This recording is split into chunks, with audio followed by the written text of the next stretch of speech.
अरे बाप रे, इतने सारे शब्द, सबके रूप कैसे याद रखे जाएं। सर्वनाम शब्द भी होते हैं और बहुत सारे संज्ञा शब्द भी होते हैं। सबके रूप याद रखना तो संभव है नहीं।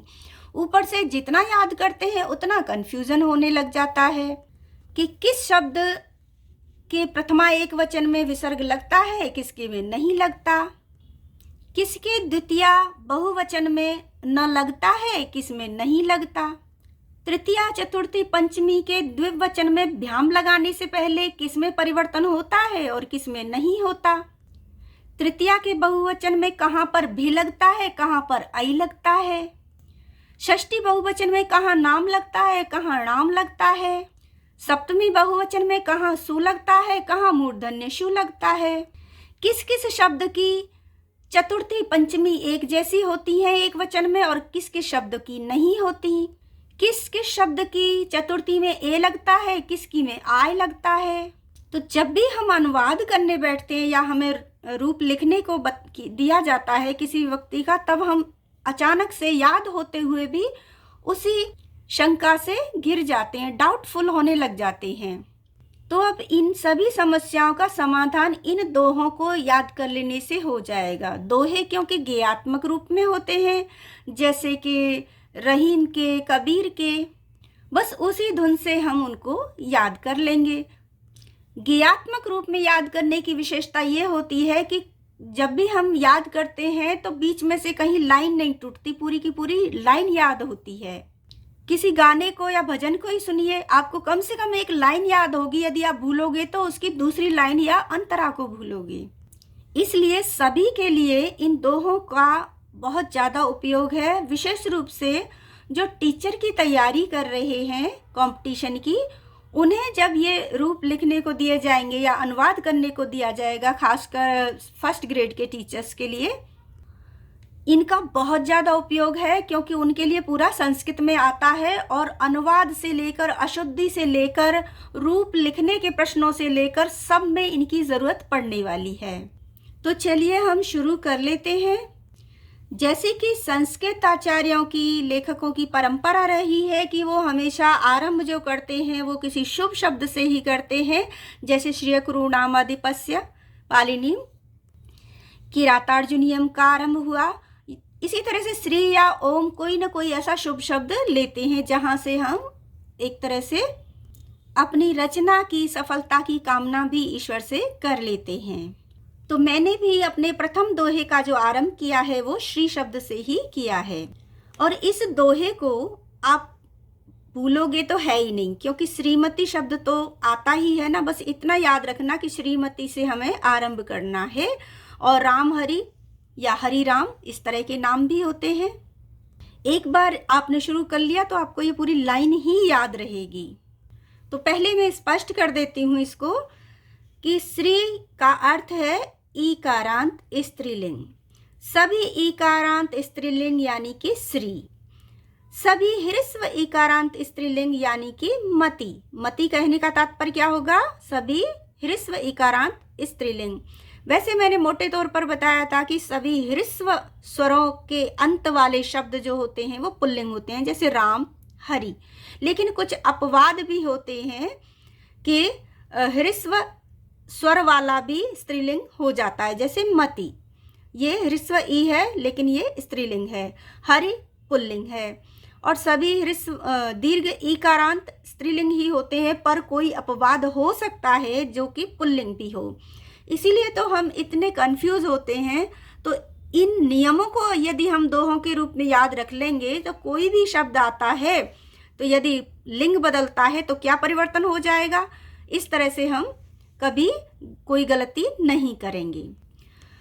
तो सभी इकारांत स्त्रीलिंग जैसे कि श्री, सभी इकारांत स्त्रीलिंग जैसे कि मति, सभी अकारांत पुल्लिंग जैसे कि राम, सभी इकारांत पुल्लिंग जैसे हरि, सभी उकारांत पुल्लिंग जैसे गुरु और सभी उकारांत स्त्रीलिंग जैसे धेनु। इनके प्रथमा एक वचन में हमेशा विसर्ग लगता है, जैसे श्री, मति, राम, हरि और गुरु एवं धेनु। तो कैसे याद रखेंगे इसे?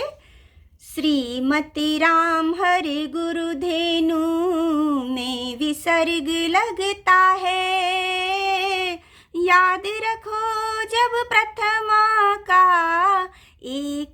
वचन बनता है, जब एक वचन बनता है।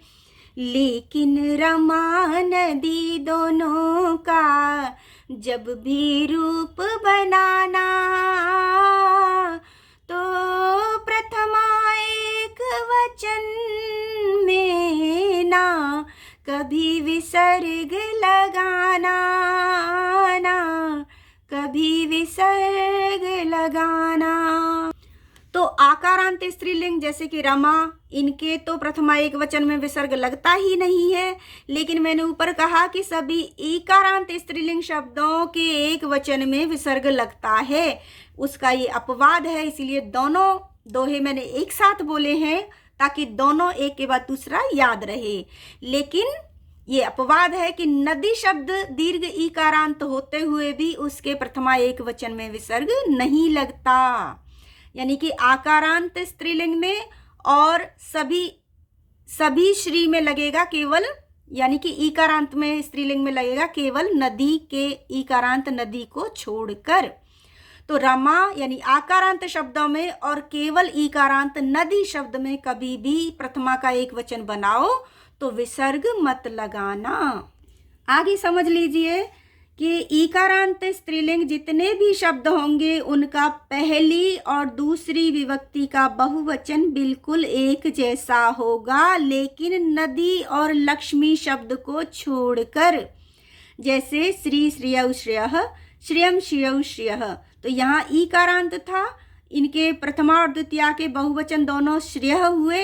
लेकिन नदी शब्द में यदि आप करते हो नदी नद्यौ नद्य, नदीम नद्यौ नद्य, तो ये गलत है, क्योंकि नदी और लक्ष्मी का जो द्वितीया का बहुवचन होगा वो नदी होगा, लक्ष्मी होगा, यानी प्रथमा के एक वचन की भांति होगा, लेकिन उसमें बस बहुवचन में द्वितीया के बहुवचन में विसर्ग लग जाएगा। तो ईकारांत स्त्रीलिंग का बहुवचन जब हो, प्रथमा द्वितीया एक सी, यदि लक्ष्मी नदी न हो, यदि लक्ष्मी नदी न हो। यदि लक्ष्मी और नदी ईकारांत शब्द नहीं है तो सभी ईकारांत शब्दों की पहली और दूसरी विभक्ति का बहुवचन एक जैसा होता है। सब शब्दों में द्वितीया का जब एक वचन बनता है, आँख मूंद कर अंत में बस सबके म लगता है, बस सबके म लगता है। म से तात्पर्य हलंत वाला म। आंख मूंद कर कोई भी शब्द रूप हो, जब भी आप द्वितीया का एक वचन बना रहे हो तो सब में म लगा दो। रामम, रमाम, फलम, गृहम, नदीम, गुरुम, पितरम, वधूम, श्रियम। आगे समझ लीजिए कि अकंत द्वितीया बहुवचन, यानी कि द्वितीया का बहुवचन ऐसे शब्दों का जब बनाना हो जिनके कि अंत में अक आ रहा हो। अक से तात्पर्य है ह्रस्व स्वर, अ, ई, उ, री और ली। री अंत वाले तो शब्द होते नहीं है, लेकिन बाकी ये चार वाले होते हैं। अ जैसे राम, ई अंत वाला जैसे हरि, उ अंत वाला जैसे गुरु और री अंत वाला जैसे पितरी। तो ऐसे शब्द जिनके के अंत में अ, ई, उ या री आ रहा हो, तो उन सभी शब्दों का जब द्वितीया का बहुवचन आप बनाएंगे तो उनके अंत में न जोड़ देंगे। इस तरह का न जोड़ देंगे, लेकिन न को जोड़ने से पहले उनका जो स्वर है, अंतिम स्वर है, उसे दीर्घ कर देंगे। तो इसे याद कैसे रखेंगे? इस तरह से अकंत द्वितीया बहुवचन का रूप जब बनता है तो अंतिम स्वर को दीर्घ होकर अंत में न जुड़ता है, अंत में न जुड़ता है। और देखिए कि पति शब्द को छोड़कर सभी इकारांत जिनके के अंत में ह्रस्व ई है, दधि, कवि, शुचि, और जिनके अंत में छोटा उ ह्रस्व उ है, जैसे मधु। अब गुरु भी है, लेकिन गुरु में हम ना क्यों नहीं जोड़ेंगे वो समझिए कि यदि किसी शब्द में री, र और श आ रहा है आगे पीछे बीच में कहीं भी, तो ऐसे शब्द के बाद जब हम, जो कि पुल्लिंग का है, ऐसे शब्द के बाद जब हम ना जोड़ते हैं तो उस ना को णा में बदल देते हैं। ना नहीं जोड़ते, ना जोड़िए। तो ना और णा ही जुड़ता है। जिन शब्दों में कहीं री, र, श आ जाता है उनमें ना जुड़ जाता है, और जिन शब्दों में री, र, श नहीं आ रहा है और वो शब्द यदि पति शब्द को छोड़कर इकारांत या उकारांत है तो उन सभी में ना जुड़ जाता है।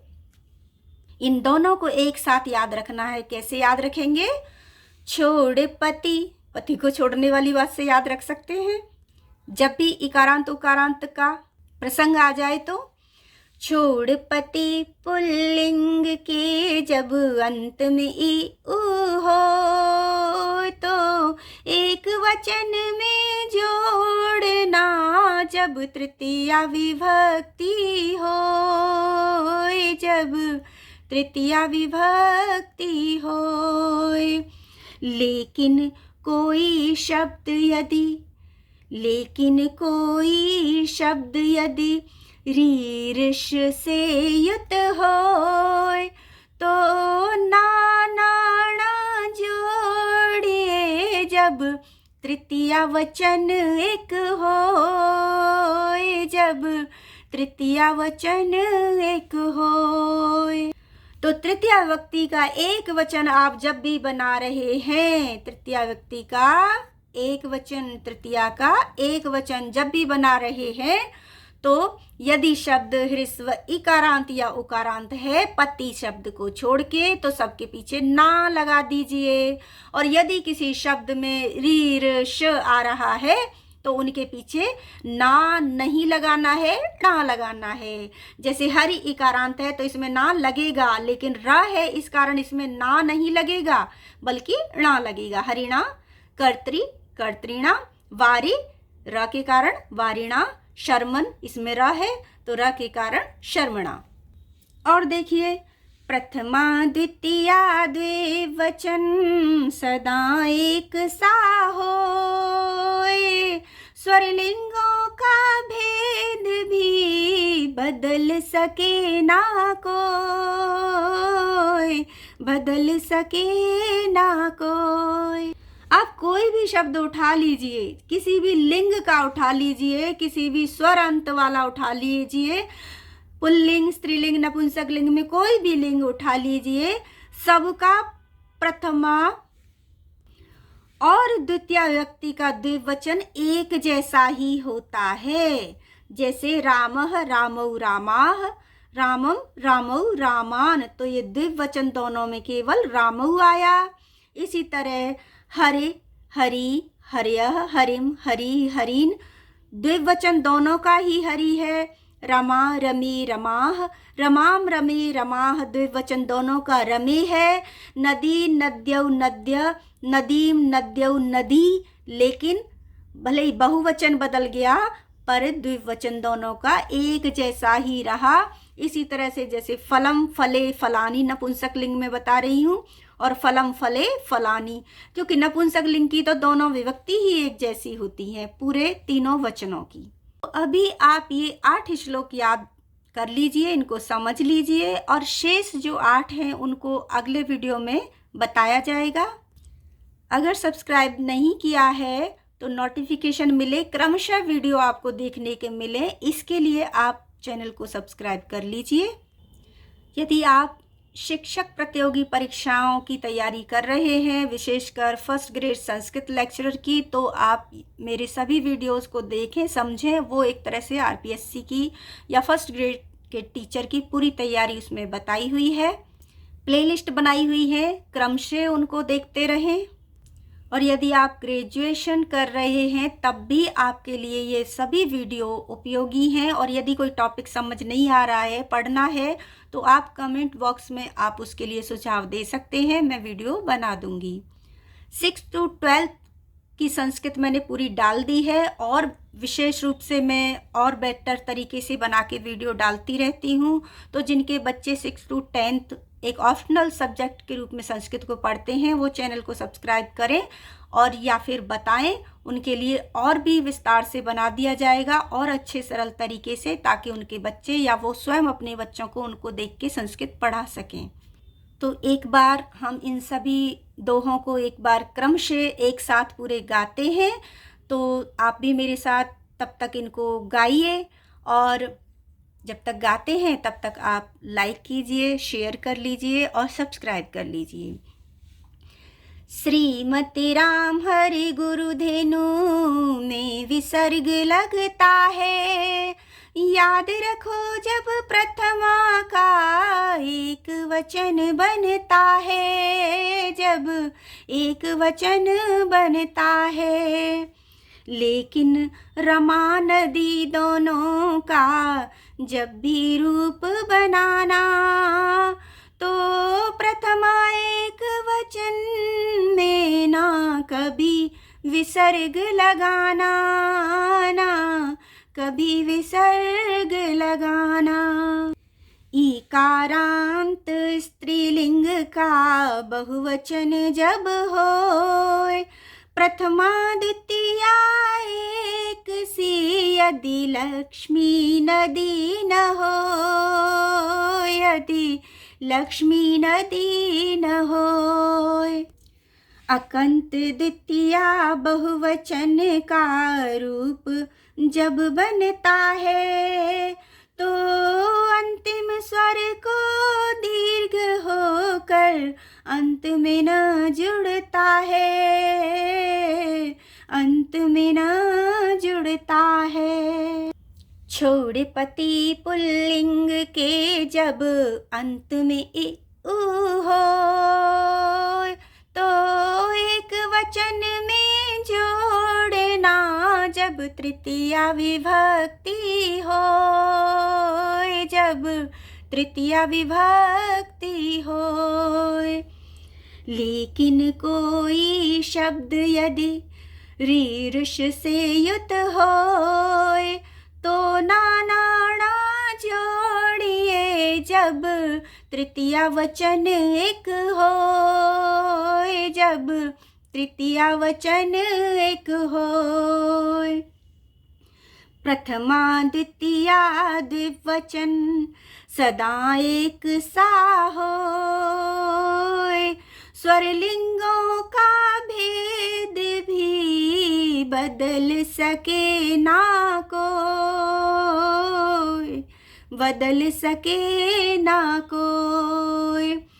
सभी शब्दों की पहली और दूसरी व्यक्ति का द्विवचन हमेशा एक जैसा होता है। अंत में स्वर कौन सा है उससे कोई फर्क नहीं पड़ता, शब्द का लिंग क्या है उससे भी कोई फर्क नहीं पड़ेगा। तो जुड़े रहिए। धन्यवाद।